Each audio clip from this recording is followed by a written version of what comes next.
Ah, that's a very good question.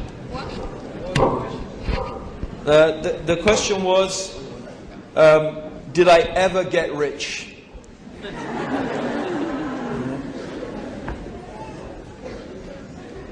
Yeah, I think probably I'm one of the richest people in the world. I know if you open the world's top 100 wealthiest people, you won't find my name there. Okay? But if you really honestly, I would say yes, I am rich. But you see, what really is wealth? What is the true wealth? The true wealth is contentment. If your heart is at rest, and you feel peace and tranquility in your soul, then you have everything. But what is it going to benefit you really? What does it benefit you? If you have millions and millions or billions and billions and you're miserable, what does it benefit you? If you have all that money and you're miserable, you've got nothing. See, really, this is the thing. I was looking for wealth, but alhamdulillah, Allah guided me and He gave me wealth. The true wealth. The true wealth, which is the peace and the tranquility and the contentment that comes from submitting yourself to the will of Allah subhanahu wa ta'ala. Alhamdulillah. Well, I'm also a revert to Islam, and I did that when I was 15, and I'm now almost 18. And I'm finding it really hard with my parents at the moment, and I was wondering, in retrospect with you, would you say anything or deal with your parents differently now that you're looking back at the situation? I would definitely deal with my parents differently, and I would advise anyone who is, first of all, mashallah, you said you just become Muslim recent? MashaAllah, when you were 15, MashaAllah, Alhamdulillah. Yeah, okay, so you've had a few years of dealing with your parents already maybe. But I mean, my advice is, I always advise people, take it really easy with your parents. In fact, I will even go as far as to say, don't even talk. I know this is going to sound controversial, but I'm going to suggest it. Don't even talk to them about Islam. Don't. Wait until they ask you questions. Yes? Let them have their space, let them have their time. You know, you have to remember, please remember this. Your parents will always remember you as a little baby. I remember my son as a little child, a little baby lying on my chest, sleeping, and I was afraid to go to sleep because I was listening, is he still breathing or not? That's what I remember. You know, I mean, the guy's huge now, and both of them are pretty huge. Well, I've got 9 kids, right? Okay, including one that's just a little baby. But, you know, that's how you remember them. So when this little kid, right, starts telling you about, no, you're wrong, and it's like this, and it's like that, it's like, hello, I changed your nappies, you know. So, you know, the thing is that you have to remember that with your parents, and that's why I recommend take it really easy with them. Wait for them to ask you questions. Now, when they've asked you a question, that means they've indicated a curiosity, right? They want to know an answer. And then the onus on them is to listen. Now, if they complain, you say, you know, in the nicest way, you say, Mum and Dad, look, I didn't bring it up, you asked me. I'm sorry if I upset you. And just leave it, okay? Now, of course, you're going to feel really like you want to let them know about Islam. So a tactic that I suggest sometimes, especially if it's difficult, is to leave some books lying around. Yeah? You know, and believe me, they're going to pick them up and they're going to get curious. And you could leave some books. I mean, it depends on your parents, right? It really does. Some parents, they really want to know, and some parents, they don't.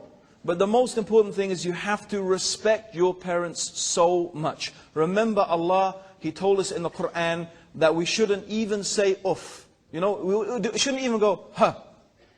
We shouldn't even say that to our parents. That's how we need to respect them.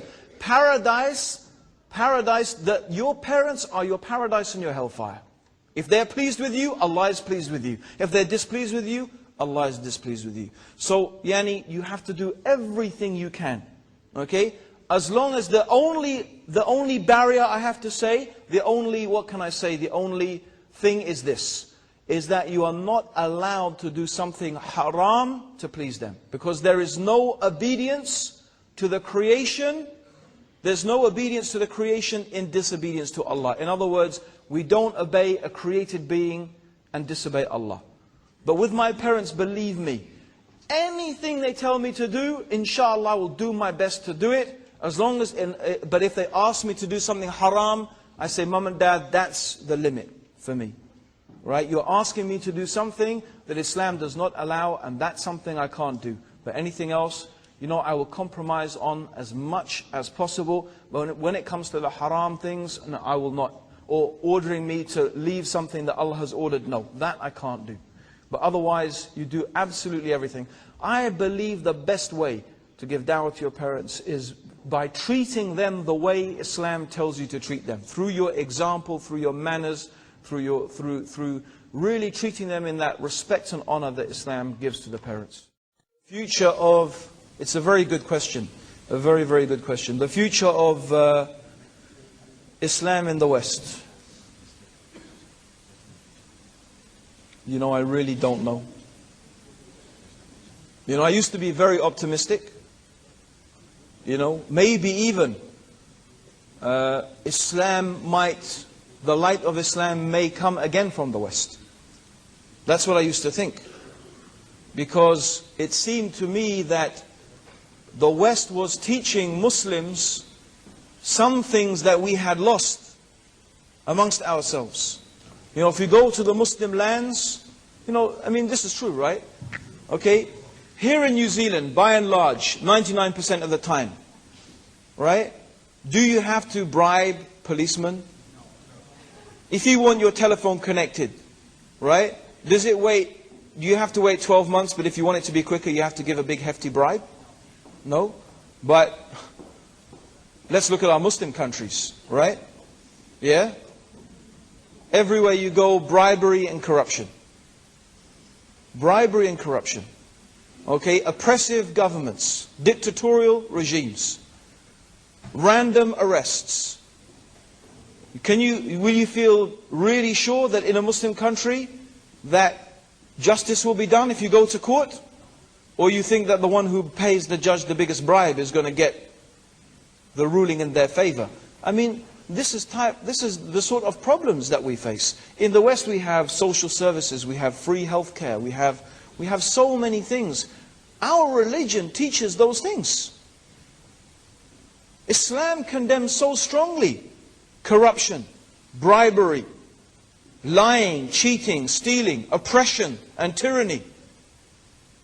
Justice is something so essential to our religion.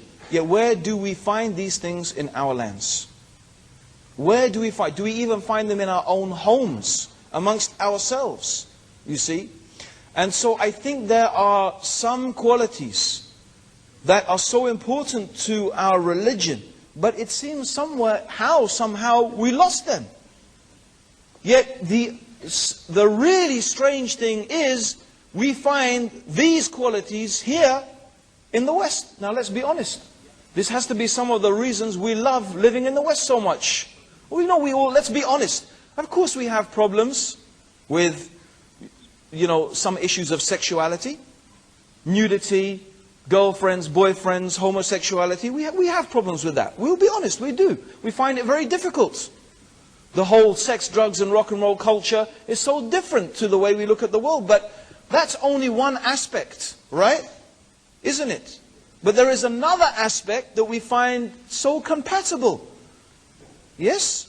Okay, so, I really had a hope that, and that maybe the Muslims living in the West will feel inspired again to return to these essential qualities and values that we have lost. And it reminds me of Muhammad Abdu.